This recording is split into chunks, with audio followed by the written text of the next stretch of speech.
BTR নিৰ্বাচনৰ বাবে বিজেপিৰ প্ৰাৰ্থী তালিকা চূড়ান্ত কাইলৈ সন্ধিয়া ঘোষণা কৰিব বিজেপিৰ প্ৰাৰ্থী তালিকা দুটা সমষ্টিৰ বাদে আটাইকেইটা সমষ্টিতে প্ৰাৰ্থিত্ব দিব বিজেপিয়ে দতমা পৰিষদীয় সমষ্টিত প্ৰাৰ্থী নিক্ষেপ নকৰাৰ সিদ্ধান্ত গ্ৰহণ কৰিছে বিজেপিয়ে বড়োফা উপেন্দ্ৰনাথ ব্ৰহ্মলৈ শ্ৰদ্ধা জনাই এই সিদ্ধান্ত গ্ৰহণ কৰিছে বিজেপিয়ে অৱশ্যে আৰু দুটামান সমষ্টিক লৈ এতিয়াও আলোচনা চলি থকা বুলি মন্তব্য প্ৰকাশ কৰিছে ৰাজ্যিক বিজেপিৰ সভাপতি দিলীপ শইকীয়াই আজি কইনাধৰাৰ ৰাজ্যিক অতিথিশালাত অনুষ্ঠিত হৈছিল বিজেপিৰ ৰাজ্যিক নিৰ্বাচন সমিতিৰ বৈঠকত উপস্থিত আছিল মুখ্যমন্ত্ৰী ডক্টৰ হিমন্ত বিশ্ব শৰ্মা কেন্দ্ৰীয় মন্ত্ৰী সৰ্বানন্দ সোণোৱালকে ধৰি নিৰ্বাচনী কমিটিৰ বিষয়ববীয়াসকল ভাৰতীয় জনতা পাৰ্টিৰ অসম প্ৰদেশ সমিতিৰ নিৰ্বাচনী সমিতিৰ বৈঠক অনুষ্ঠিত হৈছে আৰু সমাগত বিটিসি নিৰ্বাচনৰ বাবে আমাৰ প্ৰাৰ্থী তালিকাৰ প্ৰায় চূড়ান্ত হৈছে ৩-৪টা সমষ্টিত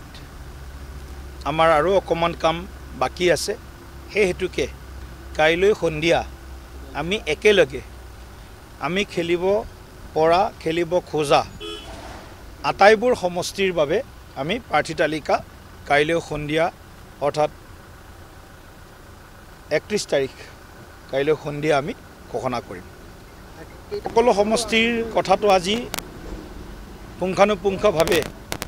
আলোচনা কৰিছোঁ জিকাৰ সম্ভাৱনা বিভিন্ন সমীকৰণ আৰু বিশেষভাৱে বিটিসিত বিগত যি প্ৰায় 4 দশক জোৰা আন্দোলন আৰু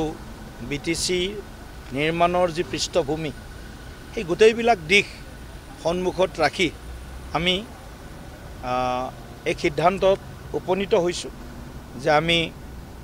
মোটামুটিভাৱে আমি যি ঘোষণা কৰিছিলোঁ সেই দুটা সমষ্টিত আমি নিৰ্বাচন নেখেলোঁ আৰু এটা সমষ্টি বিশেষভাৱে দতমা সমষ্টি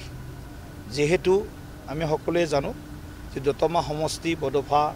উপেন্দ্ৰনাথ ব্ৰহ্মৰ পবিত্ৰ জন্মস্থান গতিকে বড়োফালৈ সন্মান জনাই আৰু বড়ো জনগোষ্ঠীটোৰ যি আত্মনিয়ন্ত্ৰণৰ অধিকাৰ আছিল এই অধিকাৰৰ যি সংগ্ৰাম সেই সংগ্ৰামখনলৈ আমাৰ নৈতিক সমৰ্থন প্ৰকাশ কৰি আমি দতমা সমষ্টিটো